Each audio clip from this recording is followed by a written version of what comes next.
पिता पर पढ़ना चाहता हूँ, सुनिएगा। माँ पर और पिता पर कुछ पंक्तियाँ आपके बीच निवेदित करता हूँ। आप यहाँ जितने लोग बैठे हैं, मुझे नहीं मालूम कि किनकी माँ जीवित हैं और किन्होंने माँ को खो दिया, पर मेरा व्यक्तिगत मत ये है कि जिनकी माँ जीवित हैं, जिनके पिता जीवित हैं, वो दुनिया के सबसे संपन्न लोग हैं, वो दुनिया के सबसे अमीर लोग हैं, वो दुनिया के सबसे धनाढ्य लोग हैं। 1 मिनट की बचपन में लौटिएगा, याद कीजिएगा जब हम बहुत छोटे थे, माँ की गोद में थे, माँ का स्तनपान करते थे, तब माँ का एक स्तन मुंह में लेकर हमने उस माँ को दूसरे स्तन पर अपने छोटे छोटे पैरों से न जाने कितनी बार मारा, पर उस माँ ने हमें दूध पिलाना बंद नहीं किया। मित्रों, लात खाकर भोजन देने की शक्ति उस परमपिता परमेश्वर ने दुनिया में यदि किसी को दी है, वो सिर्फ माँ को दी है। माँ के अलावा ताकत किसी के पास नहीं है। मैं उस माँ की वंदना में कविता पढ़ता हूँ। याद कीजिएगा उन दिनों में जब हम चौके में रसोई में बैठकर खाना खाया करते थे और माँ खाना बनाती थी, उस वक्त थाली पर बैठकर हमने जब भी इधर उधर देखा, वो माँ समझ गई और उसने नमक का डब्बा हमारी तरफ सरका दिया। हमारे बिना बोले को समझने वाली वो माँ, जब हम उसे खो देते हैं, वो माँ हमें बहुत याद आती है। वो माँ जो हमारे परीक्षा देते जाते वक्त दही की कटोरी लेकर शगुन बनकर आकर खड़ी हो जाती थी, उसे हम खो देते हैं। वो माँ हमें बहुत याद आती है। रमेश सोज की 4 पंक्तियां माननीय नेताजी यहाँ बैठे हैं, मैं पढ़ता हूँ। मुझे अच्छी लगती है कि बहुत रोते हैं लेकिन दामन हमारा नम नहीं होता, इन आँखों के बरसने का कोई मौसम नहीं होता, मैं अपने दुश्मनों के बीच भी महफूज रहता हूँ, मेरी माँ की दुआओं का खजाना कम नहीं। स्वामीनाथ पांडे की 3 पंक्तियां सुनाता हूं। स्वामीनाथ पांडे ने 3 पंक्तियों का उपन्यास लिखा। अमिताभ जी बैठे हैं, जया जी बैठी हैं। 3 पंक्तियों में पूरा उपन्यास लिख दिया। उसने लिखा, एक विधवा माँ थी, उसके 2 बेटे थे। एक बेटा नीचे वाले माले पर रहता था, दूसरा बेटा ऊपर वाले माले पर रहता था। विधवा माँ 15 दिन एक बेटे के यहाँ खाना खाती थी, विधवा माँ 15 दिन दूसरे बेटे के यहाँ खाना खाती थी। पर ये उस विधवा माँ का दुर्भाग्य था कि साल में जो महीने 31 दिनों के होते थे, उस एक दिन उस विधवा माँ को उपवास रखना पड़ता था। 9 महीने पेट में रखने वाली माँ जब एक जवान बेटे को एक दिन भारी लगने लगी, तब इस नालायक हास्य व्यंग के कवि ने कुछ पंक्तियाँ माँ के लिए लिखी। सुनिएगा, यात्रा कीजिएगा मेरे साथ। माँ संवेदना है, भावना है, एहसास है। माँ संवेदना है, भावना है, एहसास है। माँ जीवन के फूलों में खुशबू का वास है। माँ रोते हुए बच्चे का खुशनुमा पलना है। माँ मरुथल में नदी या मीठा सा झरना है। माँ मरुथल में नदी या मीठा सा झरना है। माँ लोरी है, गीत है, प्यारी सी थाप है। माँ पूजा की थाली है, मंत्रों का जाप है। माँ आँखों का सिसकता हुआ किनारा है।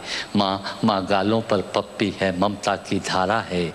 माँ झुलसते दिनों में कोयल की बोली है। माँ मेहंदी है, कुमकुम है, सिंदूर है, रोली है। माँ कलम है, दवात है, स्याही है। माँ परमात्मा की स्वयं एक गवाही है। माँ त्याग है, तपस्या है, सेवा है। माँ फूंक से ठंडा किया हुआ कलेवा है। माँ अनुष्ठान है, साधना है, जीवन का हवन है। माँ जिंदगी के मोहल्ले में आत्मा का भवन है। माँ चूड़ी वाले हाथों के मजबूत कंधों का नाम है। माँ काशी है, काबा है और चारों धाम है। माँ चिंता है, याद है, हिचकी है। माँ बच्चे की चोट पर सिसकी है।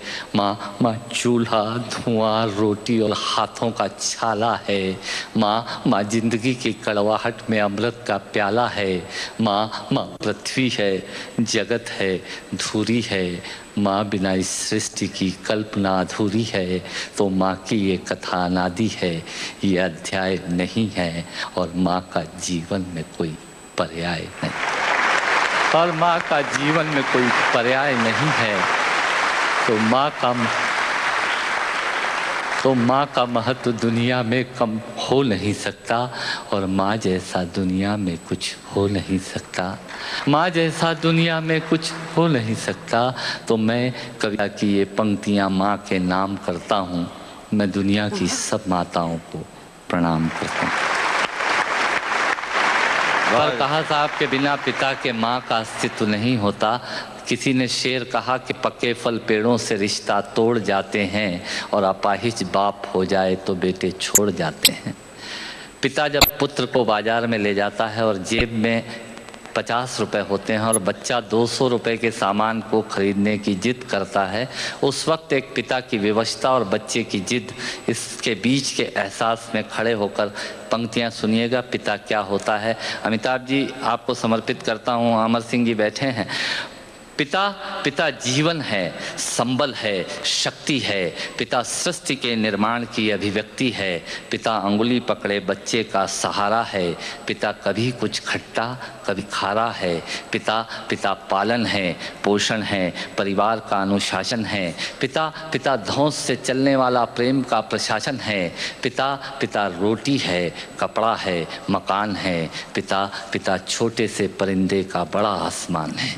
पिता छोटे से परिंदे का बड़ा आसमान है। पिता अप्रदर्शित अनंत प्यार है। पिता है तो बच्चों को इंतज़ार है। पिता से ही बच्चों के ढेर सारे सपने हैं। पिता है तो बाजार के सब खिलौने अपने हैं। पिता है तो बाजार के सब खिलौने अपने हैं। पिता से परिवार में प्रतिपल राग है। पिता से ही माँ की बिंदी और सुहाग है। पिता परमात्मा की जगत के प्रति आसक्ति है। पिता गृहस्थ आश्रम में उच्च स्थिति की भक्ति है। पिता अपनी इच्छाओं का हनन और परिवार की पूर्ति है। पिता रक्त में दिए हुए संस्कारों की मूर्ति है। पिता एक जीवन को जीवन का दान है। पिता दुनिया दिखाने का एहसान है। पिता सुरक्षा है अगर सिर पर हाथ है। पिता नहीं तो बचपन अनाथ है। पिता नहीं तो बचपन अनाथ है। पिता नहीं तो बचपन अनाथ है। तो पिता से बड़ा तुम अपना नाम करो। पिता का अपमान नहीं, उन पर अभिमान करो, क्योंकि माँ बाप की कमी को कोई पाट नहीं सकता और ईश्वर भी इनके आशीषों को काट नहीं सकता। विश्व में किसी भी देवता का स्थान दूजा है। माँ बाप की सेवा ही सबसे बड़ी पूजा है। विश्व में किसी भी तीर्थ की यात्राएं व्यर्थ हैं यदि बेटे के होते माँ बाप असमर्थ हैं। यदि बेटे के होते माँ बाप असमर्थ हैं, वो खुश नसीब हैं माँ बाप जिनके साथ होते हैं, क्योंकि माँ बाप के आशीषों के हाथ हजारों हाथ होते हैं।